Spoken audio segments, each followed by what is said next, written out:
Hello, എല്ലാവർക്കും എൻ്റെ നമസ്കാരം. വിസ്മയ മോഹൻലാലിൻ്റെ തുടക്കം എന്ന സിനിമ ഞാൻ ഞായറാഴ്ചയാണ് കണ്ടത്. അപ്പോൾ വീഡിയോ പോസ്റ്റ് ചെയ്യാൻ കുറച്ച് ലേറ്റായി. എത്ര പേര് ഈ വീഡിയോ കാണുമെന്ന് എനിക്കറിയില്ല, അതുകൊണ്ടൊരു ഷോർട്ടായിട്ട് ചെയ്യുകയാണ്. ഈ സിനിമയെക്കുറിച്ച് ഒറ്റ വാക്ക് പറയുകയാണെങ്കിൽ, നിങ്ങൾ പ്രതീക്ഷിക്കുന്ന ഒന്നുമല്ല തുടക്കം എന്ന സിനിമ.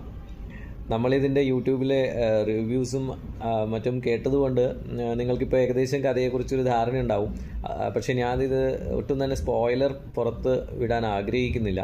അപ്പോൾ അതുകൊണ്ട് ഈ സിനിമ നിങ്ങൾ യൂട്യൂബിലെ ഇതിൻ്റെ ട്രെയിലർ കാണുമ്പോഴോ അല്ലെങ്കിൽ യൂട്യൂബിൽ ഇതിലെ റിലീസായിട്ടുള്ള വീഡിയോ സോങ്സൊക്കെ കാണുമ്പോഴോ നമ്മുടെ മനസ്സിലുള്ള ഒരു പ്രതീക്ഷയുണ്ടാവും. അല്ലെങ്കിൽ ഞാനും അങ്ങനെ ഒരു പ്രതീക്ഷയോടുകൂടിയാണ് ഈ സിനിമ കണ്ടത്.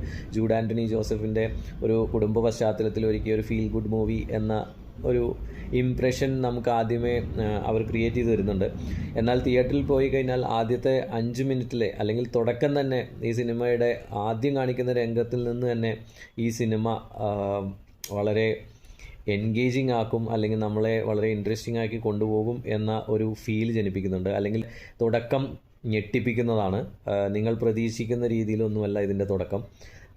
അതുപോലെ തന്നെ ഇതിൻ്റെ ടൈറ്റിൽ മൊത്തത്തിൽ എഴുതി കാണിക്കുന്ന രംഗങ്ങളിലൊക്കെ, ഗ്രാഫിക്സിലൂടെ കാണിച്ച രംഗങ്ങളൊക്കെ സത്യം പറഞ്ഞാൽ നമ്മളെ ആ സിനിമയോട് വളരെ ചേർത്ത് നിൽക്കും. ഇത് കൊള്ളാലോ, ഇതൊരു ഉഷാറ് പടമാവും എന്നുള്ളൊരു ഇംപ്രഷൻ നമുക്ക് കൊണ്ടുവരുന്ന രീതിയിലാണ് അതിൻ്റെ ആദ്യത്തെ 10 മിനിറ്റ്.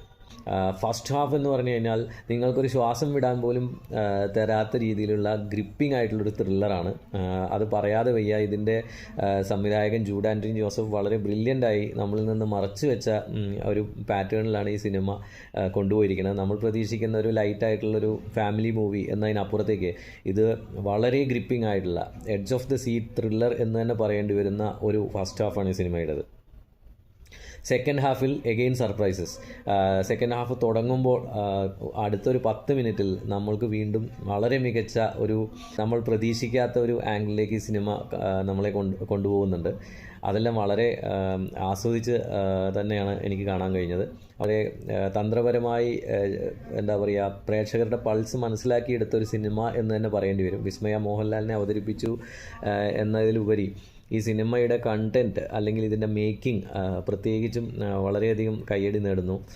ജൂഡ് ആൻ്റണി ജോസഫിനും ഇതിൻ്റെ എഡിറ്റിംഗ് ഡിപ്പാർട്ട്മെൻറ്റ് കൈകാര്യം ചെയ്തവർക്കും പശ്ചാത്തല സംഗീതം ഒരുക്കിയവർക്കും പിന്നെ ആക്ഷൻ കോറിയോഗ്രാഫി, ഇതിൻ്റെ സ്ക്രിപ്റ്റ് ഒരുക്കിയവർക്കും എല്ലാവർക്കും തന്നെ അഭിമാനിക്കാം. ഇതൊരു മികച്ച സിനിമയായിട്ട് തന്നെ അവർ അണിയിച്ചൊരുക്കിയിട്ടുണ്ട്. വളരെ മികച്ച പൊട്ടൻഷ്യൽ ഈ സിനിമയ്ക്ക് ഉണ്ടായിരുന്നു. ഇതൊന്നുകൂടി പൊലിപ്പിച്ചെടുക്കാമായിരുന്നു. ഇതിൻ്റെ ക്ലൈമാക്സ് ഒക്കെ ബ്രില്യൻ്റ് ആക്കാമായിരുന്നു എന്ന് എനിക്ക് തോന്നി.